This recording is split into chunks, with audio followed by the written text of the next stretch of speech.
Occasionally, we witness a remarkable peak in a gaming franchise and later installments are made to reach that high-end standard once more. I still believe that Battlefield 3 was the peak of Battlefield and Battlefield 1 really did its job in getting as close as possible. However, this year in 2025, Battlefield Studios has closed this gap as tightly as ever with Battlefield 6. Battlefield has experimented with new ways to innovate its gameplay in recent titles, whether it's the horses from Battlefield 1, Firestorm in V, or a specialist in Battlefield 2042. Not every addition is met with loud applause from the fans and not every change is necessary. And from those mistakes and successes, the perfect formula for Battlefield 6 was discovered.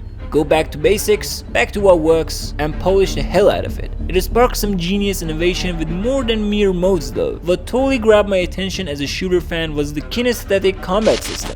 This underlying overhaul of the core moment-to-moment movement really enhances everything that is layered on top and creates the foundation for a killer feeling of Battlefield. Speaking of the series' peak, the franchise has had one great campaign, some good ones, and the rest are pretty forgettable. Thankfully, Battlefield 6's attempt at a modern-day story fares much better with a straightforward approach that lends itself to the strength the series is known for. Big explosions and spectacle galore. Cutting power in 3, 2.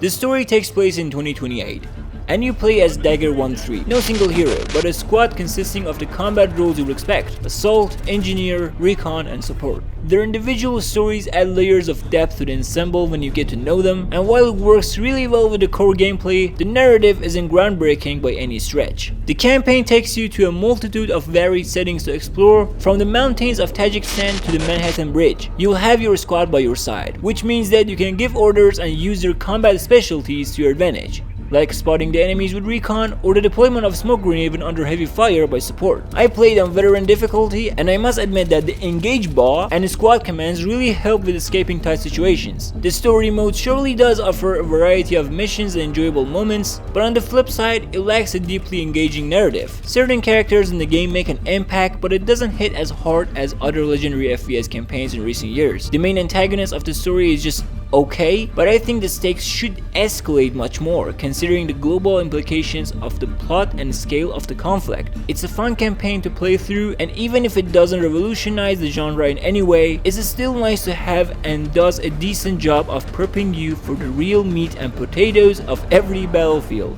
the multiplayer.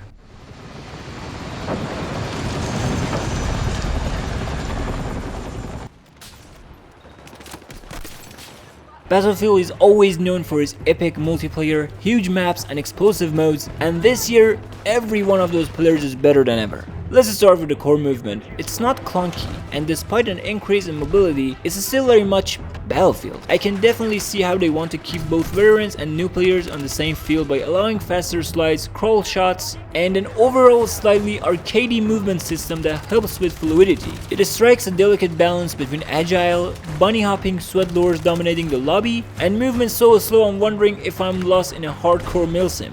The no penalty slide jump exploits in the beta? Gone. Super snappy aim assist? Non-existent. It also features some additional movement mechanics that are rarely used, such as crouch sprint, combat roll, and weapon mount, which are okay to have, but they're not game changers. The real game changer is that the class system is back, and each is packed with gadgets and perks. One significant shift in Battlefield 6 is the introduction of the open and closed weapon system, which allows players to choose between equipping any gun with any class in their loadouts or adhering to the more traditional rule set. Although I didn't feel strongly one way or another on each system, I did appreciate the flexibility. For example, headshots from a recon class sniper rifle prevents a revive, while an assault class doing the same allows that player to get brought back, so the perks of each class far overweight the weapon choice in my experience. Now we can talk about the game changers without mentioning the vehicles. They are absolutely glorious in this game.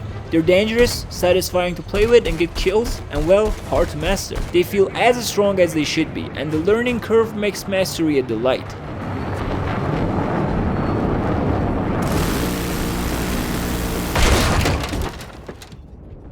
Battlefield 6 features some of the best maps I've ever seen in the series, with a healthy balance of playstyles, but Mirac Valley is by far my favorite. The maps feature a mix of different settings, like Empire State and Siege of Cairo are where close combat specialists will take the lead, with tanks leading the charge to capture objectives. Liberation Peak, on the other hand, is for sniper elites and aerial combat experts. Operation Firestorm's open field are where vehicular combat thrives, while Mirac Valley is balanced for all gameplay types and classes, and that's why I love it. Now we can't talk maps without mentioning the destruction, and it's back in a big way. Of course, Big Booms and Cataclysmic Destruction looks nice for the traders.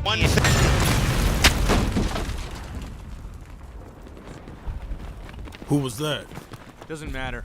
Let's move. But all of this mayhem provides a wealth of gameplay opportunities to even the odds. The destruction can help shape battles in a way that makes it feel integral to the experience, rather than superficial fluff for marketing purposes. Battlefield 6 harkens back to the best eras of its past while forging an incredibly polished foundation for the future. The fun campaign, perfectly tuned maps, and modes that accommodate a variety of playstyles and a plethora of weapons to grind for. And for that reason, we're giving Battlefield 6 a solid 9.5 out of 10. For more gaming content and reviews, make sure you follow the Nerdistache YouTube channel and nerdistache.com. If you enjoyed our content, smack that like and subscribe button so you don't miss out on our future videos, and I'll see you guys in the next one.